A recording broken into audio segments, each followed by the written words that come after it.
Hi beekeepers, Jenna here from Mann Lake, here to bring you the September edition of the Beekeepers Buzz for the North region. So I'm back here again in the Minnesota bee yard talking to you about more so winter prep and what to do with your bees in September. And I know September you're thinking it's still really nice.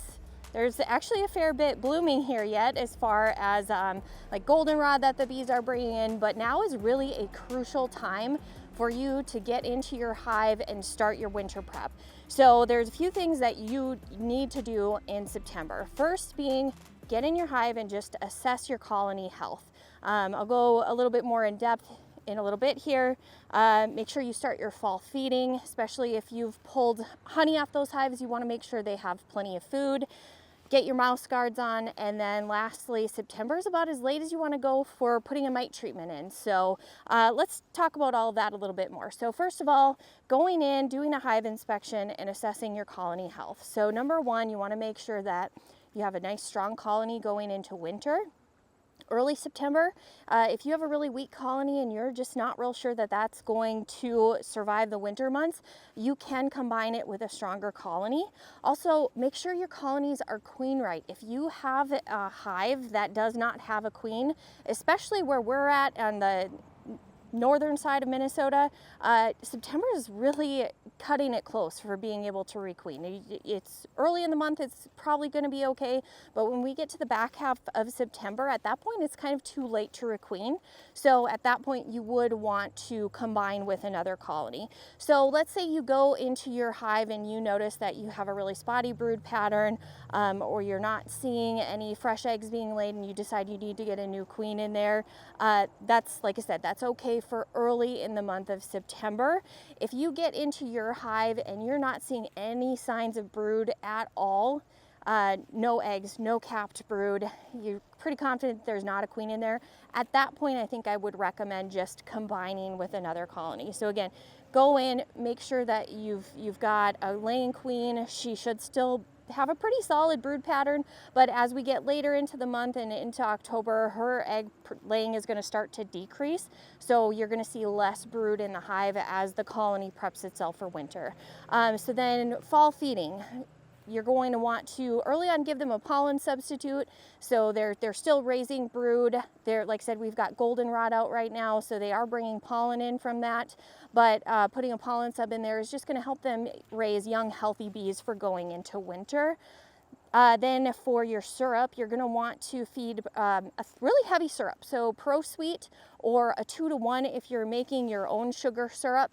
The reason that you want to do a 2-to-1 mixture is because it's going to be higher in your solids. So the bees are going to be taking that syrup, packing it into the frames, and they have to dry it down. So if you feed a 1-to-1 syrup or if you feed too late into the season, I'm going to start over there.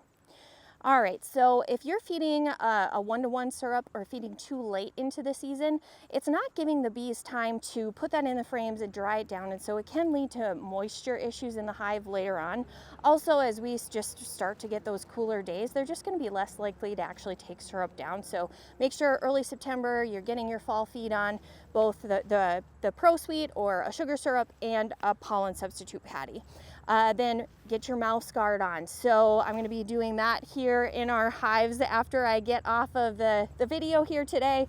We're going to put a mouse guard on the entrance of every single hive, because as nighttime temperatures start to cool off, all of the mice out there are looking for a nice warm place that's full of food, and a bee colony is the perfect place for them. So do yourself a favor, get your mouse guard on so you don't run into that issue. Then let's talk about mite treatments. So you should have treated earlier on July. If you find that your mite levels are still high, early in September is the last time that you really have to get a mite treatment on and have it be effective to where it's going to knock your mite levels down for the winter months. So looking at treatments that I like to do this time of year, pulled my honey supers off, so Apivar is an okay treatment. I also really like Formic Pro for this time of year because the temperatures are cooler and it's a quick acting. It's going to kill mites that are in any of the capped brood cells, so that's going to be my preference. Now if you're in an area where it is a little bit warmer and maybe you still have a honey super on for fall wildflower flow, Hop Guard is another good option for you.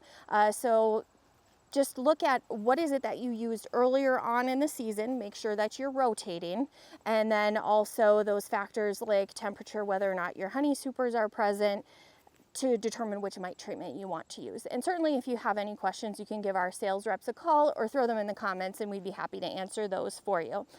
Okay, so that's going to sum up September. So again, if you have any questions, you can give our sales reps a call, put them in the comments, and we'd be happy to answer them for you. Also, check out Bella, the beekeeping assistant, on our website. She is great for answering any of your beekeeping questions.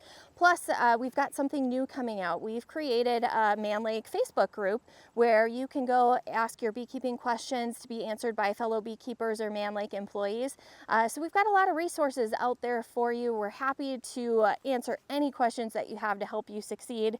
And lastly, there are a lot of flowers still blooming in our area, and if you're curious as to what they are, check out the Mann Lake app because it has a free plant identification feature. So you can just go out in the bee yard, snap a picture, and it'll tell you whether or not that's good forage for your bees. Thanks and have a great day. We'll see you next month.